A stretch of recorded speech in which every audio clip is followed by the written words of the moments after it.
Hey, welcome back to the Big Ranch Show. As always, thank you for joining me. If you could, hit the subscribe button down below and let's get right to it. First off, I want to kind of address what took place at YouTube headquarters yesterday in a way. First off, I'm not going to be giving the name or any details of what has been coming out about what may have led the person to it, to what they did.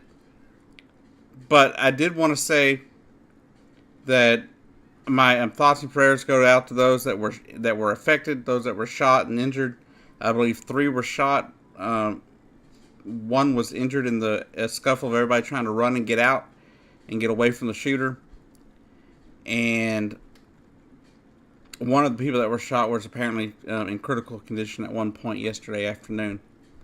So I hope everybody that was injured makes a full and quick recovery from their injuries. And just keep them in your thoughts, because this is something that nobody should have to go through. We'd go through it too much in this country, and it's getting out of hand. I guess it's been out of hand. But anyhow, that's all I'm going to give you on that right now, because I have no clue exactly the facts or anything like that. I would kind of direct you over to Keemstar's channel, because he seems to have 2 good updates, or one, he talked about when it first happened, and then an update.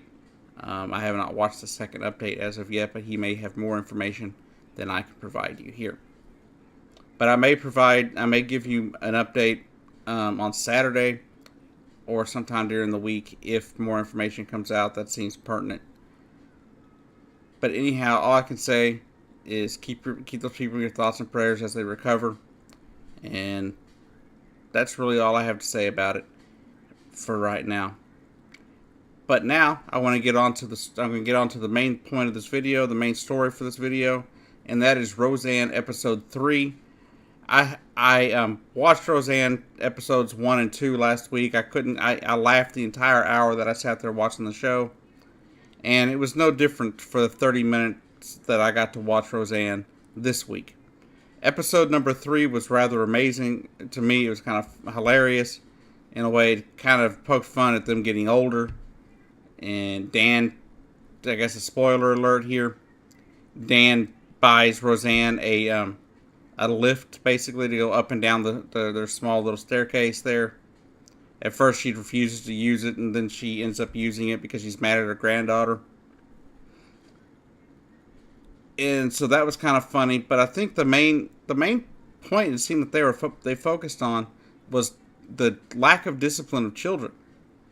How, back in their day growing up, kids would get spanked and they minded their parents, and there wasn't so much disrespect. Parents didn't try to just be, a kid's best friend. They tried to actually be parents. And that's kind of the parenting I had. My mom she was a friend. But first and foremost, she was my mom. She was a parent.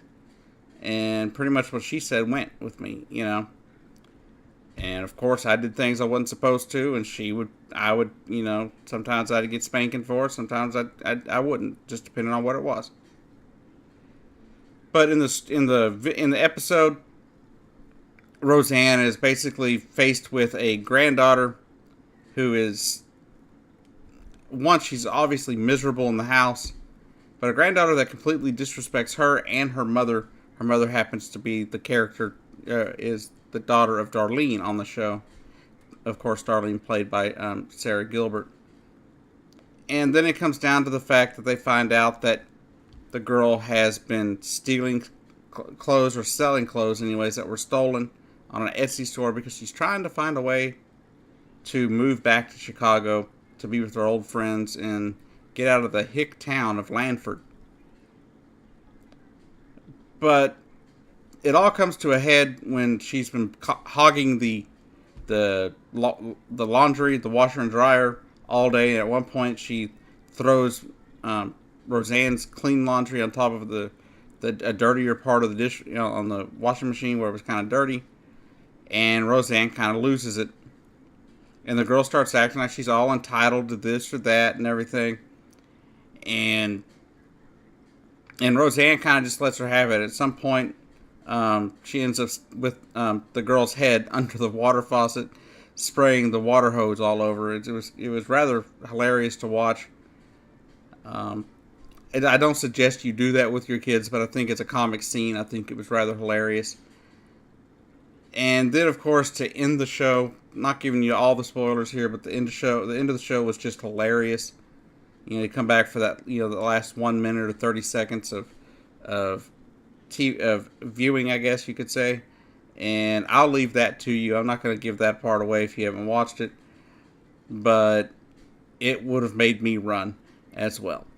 But it was hilarious to see, and as it has been, through its entire existence, Roseanne's been funny to me. There's not been an episode they've released that I didn't at least find something funny. Even in their more sad episodes or whatever, sometimes there was still something funny. And that, of course, is what happened last night with Roseanne. Season 10, episode 3. That leaves us, 6 more episodes of Roseanne for the season anyway. They've already been renewed for apparently some episodes for season 11. And that was just after the first show. So we'll see what happens after this week and what the numbers are. But I assume they'll be a little lower than last week. But I believe they'll still be high. And I still think they'll be higher than a lot of other sitcoms on air. Because I think this week we'll find out for sure. Because last week, sure, there was some nostalgia. I would love to see how much of that was actually nostalgia and how many people actually want to come back and watch it again. I saw some people say they would, and some people said it was great, but they're not going to watch it again. Which I didn't understand how you wouldn't watch something again if it was great. So I thought that was really cool. I just thought Roseanne was hilarious. I think her interactions with Darlene, which Darlene's really become probably the best character, one of the best characters on the show. And she's been very entertaining the way she's been doing things. And I'm glad she and Roseanne and all of them got back together to put the show back together, because I have missed Roseanne since it went off the air all those years ago. And now they're continuing to do it. And, they brought it back, and it's just as funny as it was before. Nothing crazy. It's not just completely lame or anything. It's actually entertaining. And they're still hitting on some good issues that, I would have never thought people would, TV would cover. You don't see too many TV shows covering the lack of discipline of children, or, the way families are having to deal with gender fluid or, transgender children.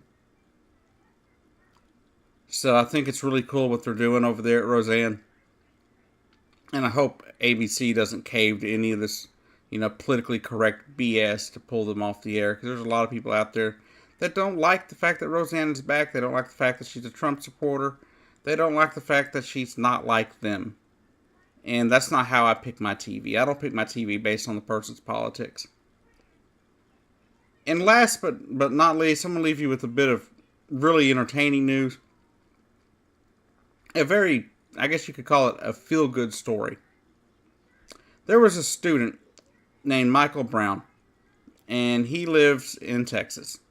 I don't know exactly what city it was, but he applied to 20 of the top universities in the entire country. From Harvard to Princeton, all the way to Vanderbilt and many others across the country. Some of the top schools in the nation. And you would think he would only get accepted to 1, maybe 2. If he was lucky, 3. And he might get a full ride to one of those 3 schools, you would think. But no. Michael Brown was obviously an amazing student in school. Must have had really good grades. Must have had a really good, essay if he had write essays for the schools, and must have had some really good, background. Because this Michael Brown was accepted to all 20 of the schools that he applied to, apparently. All of them giving him complete full rides. So Michael Brown of Texas, I don't know what city you're from, but I want to do a video on you in the near future where I have more of a full kind of bio on you. But Michael Brown, I gotta say, that video or that seeing the video of you getting your acceptance, and your reaction was just amazing. And congratulations, and I hope you have a good time in college, and I hope you're able to fulfill whatever dreams you may have for your time spent at college and your career ahead of you after that. So congratulations, and have a great day, everybody. I'll see you down the road.